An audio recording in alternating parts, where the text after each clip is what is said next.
As a speaker and trainer, you focused on sustainable transformation. What core principles do you emphasize to create lasting change in people's lives? Geez, that's a workshop by itself. There's a couple. I think that one way to understand it is to take a look at what really doesn't work, and I picked maybe the hardest fields to do this in.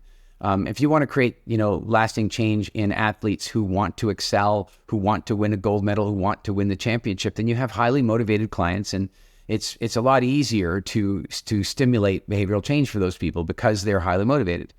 If you want to go to a group of people that really is having a hard time, they want to change, but for some reason they just can't, then maybe the very best example of that would be the diet industry. The average person will go on 2 diets a year throughout their life. They'll stick to each one for about 6 or 7 days on average, and they'll be frustrated every single time. So if we look at what's failing there, well, there's a couple things. One thing that's failing is that, at least as I look at the average diet, it seems like the average diet is designed to deny you your pleasures, to make you feel like you're starving, and to demolish your self-esteem, to make you feel bad when you make a mistake, and to make you feel like a lesser human, all of which is going to drive you to another donut. Right. So what we do is we build our programs, and this doesn't matter whether it's a digital program, a live experience, it doesn't matter what type of program we're talking about.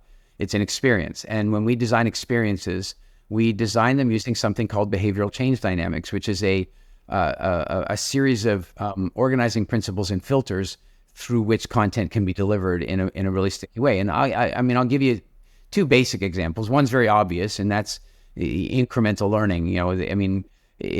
What happens very often is people go to a boot camp and they try to learn everything they need to learn in 7 days or something like that. And there are applications where that kind of thing can work, but generally speaking, it's kind of a bad idea. You're cramming, and what you'll remember after won't be so strong. And then the other version is that people hand over all, like say they have a digital training program and they go, here's the whole program. And then people just go through it fast instead of learning at a step by step. So the way most of our programs are built is that they're built on a drip-fed mechanism where you learn only what you need to learn to get through that next level, which is going to be the foundation for what you need to learn to get through the next level, and so on. And that model creates a much more a transformative and sustainable model of transformation. If you add to that compelling delivery, and that's a very important thing.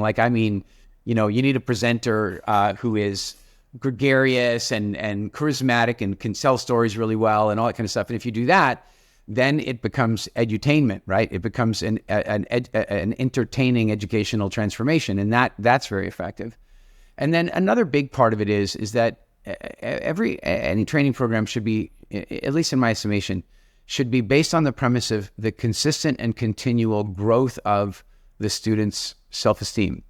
And really, that's not the way our schools were designed. It's not the way most training programs are designed. It's like, and partly that's because the educators or the authors in those cases don't want to take responsibility for their material. So it's like, oh, you failed at the diet? Oh, did you now? Well, I would say nobody has ever failed at a diet. The diet failed them. And if it was constructed properly and delivered to them well, then, and it had good principles in it, which frankly many of them don't, but if they did, then they would work, right? But instead they're constructed badly and built on often bad dietary principles and then delivered badly, and that's not going to work. So I think when you combine those things together, and there's much more to it than that, but those things help a great deal. This was just one episode. There's so much more to discover. Check out the full podcast series, subscribe for future episodes, and let me know your thoughts in the comments.